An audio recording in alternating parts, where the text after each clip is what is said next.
অবশেষে সত্যি সত্যি ডোনাল্ড ট্রাম্পের মৃত্যুর পরোয়ানা জারি করলেন ইরানের সর্বোচ্চ ধর্মীয় নেতা মুজতবা খামেনেই। তিনি আজ অর্থাৎ 11ই জুলাই একটি লিখিত বার্তায় জানিয়েছেন ডোনাল্ড ট্রাম্পকে ক্ষমা করা হবে না।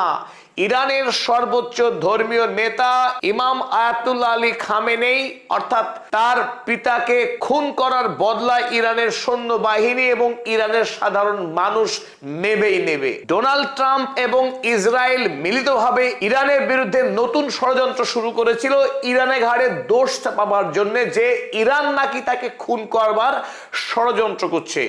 এবার তাদের ষড়যন্ত্রকে ফিরিয়ে দিলেন মুজতবা খামেনি এবং জানিয়ে দিলেন সত্যি সত্যি ইরান তাকে অর্থাৎ ডোনাল্ড ট্রাম্পকে খুন করতে চায় এবং খুন করবার সমস্ত রকম প্রচেষ্টা করবে ইরান।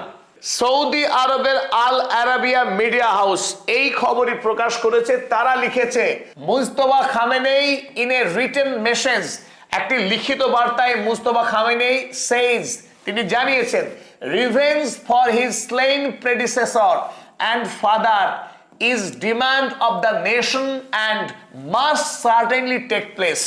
তার পূর্ববর্তী দেশের সর্বোচ্চ নেতা যিনি তার পিতা, তার বদলা ইরানের জাতীয় দাবি এবং সেই বদলা must certainly take place, quote unquote must certainly, আবশ্যিকভাবেই নেওয়া হবে, তার উপরে তিনি সব থেকে জোর দিয়েছেন। তিনি জানিয়েছেন We pledge to avenge the blood of the martyred leader.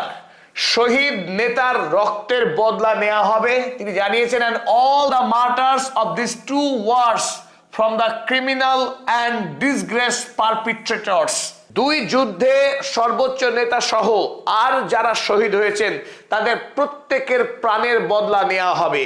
আর এই কথা সোশ্যাল মিডিয়ায় ছড়িয়ে যাওয়ার পর নতুন করে চাঞ্চল্য শুরু হয়েছে এবং ডোনাল্ড ট্রাম্প তিনি নিজেও নড়ে চড়ে বসেছেন। একেই তিনি পৃথিবীর সব থেকে বেশি টাকার সুরক্ষা পেয়ে থাকেন, পৃথিবীর সব থেকে দামি সুরক্ষা তিনি ব্যবহার করেন।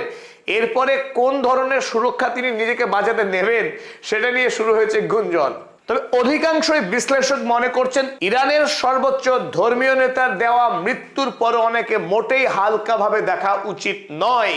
কারণ 1989 সালে ইরানের সর্বোচ্চ নেতা রুহুল্লাহ খোমেনি সাহিত্যিক সালমান রুশদির বিরুদ্ধে যে ফতোয়া জারি করেছিলেন আর সেই ফতোয়াকে 33 বছর পর বাস্তবায়িত করার চেষ্টা করেছিলেন ইরানের বংশোদ্ভূত একজন মার্কিন যুবক।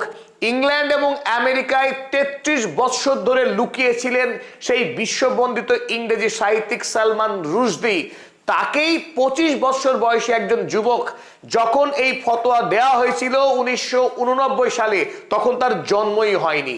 ফতোয়া জারি হবার 8 বছর পরে জন্ম হওয়া একজন ইরানি বংশোদ্ভূত যুবক এই সালমান রুশদিকে আক্রমণ করে তার এক চোখ নষ্ট করে দেয় এবং তাকে মারাত্মকভাবে জখম করে খোদ নিউ ইয়র্ক শহরে। তাই স্বাভাবিকভাবেই ডোনাল্ড ট্রাম্পের বিরুদ্ধে যে ফতোয়া জারি করলো আজ মুজতবা খামেনেই, সেই ফতোয়াকে ইরানের সাধারণ মানুষ যে সর্বোচ্চ গুরুত্ব দিয়ে বিবেচনা করবে এবং তা বাস্তবায়নের চেষ্টা করবে তার কিন্তু সম্ভাবনা থেকেই গেল।